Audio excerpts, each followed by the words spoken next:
So I'm getting a lot of crap on my social media account over a comment that I made last week. I said LeBron James for this era started the super teams. And all I'm getting in my comment section is, FERRO, what are you talking about? Who is this guy? He doesn't know sports. Do you remember the Boston Celtics that formed in 2007? They're the ones that started the super team for this era. And I keep saying, wait, what are you saying? You're saying the Celtics started the super team era?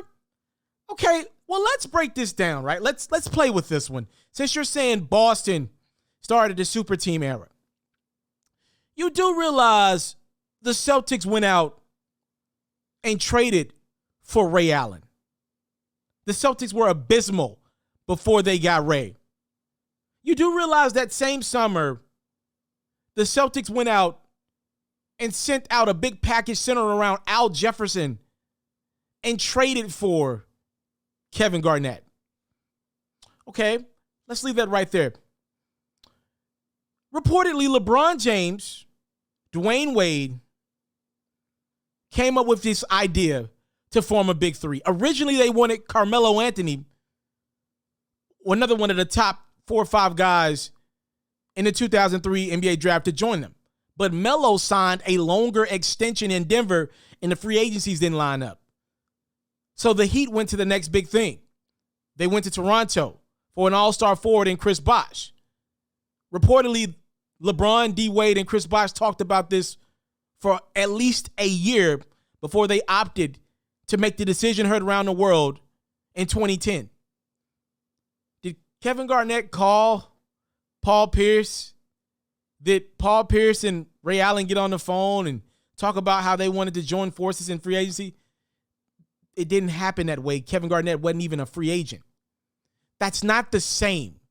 If a team makes moves and trades for players, could it still be considered a stacked team? Yes. But my comment was LeBron James started the super team for this era. LeBron James' intent was to go out and try to get more stars than what anybody else had in the league. That's always been his intent. Is there anything wrong with that? No. It is a footnote in the legacy of King James. Kevin Garnett, Paul Pierce, and Ray Allen were all over the age of 30.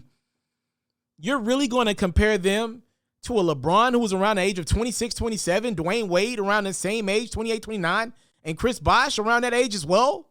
You're comparing those 3 gentlemen entering their primes to guys like Kevin Garnett who have been playing since like 96? You're comparing Ray Allen, who was drafted in the mid-90s, and Paul Pierce a little bit after that? You're comparing those guys to LeBron, Bosh, and Wade? It's on you. If you want to do that, that's fine. It's not the same. So humor me this. A few years ago, when the Lakers were in position to get Paul George, and then their plan the next year was to go get Anthony Davis, when everybody was creating dynamic duos, is that LeBron not again trying to create a super team? Okay, let's leave that one there. It didn't work out. It didn't happen. Lakers ended up with just Anthony Davis.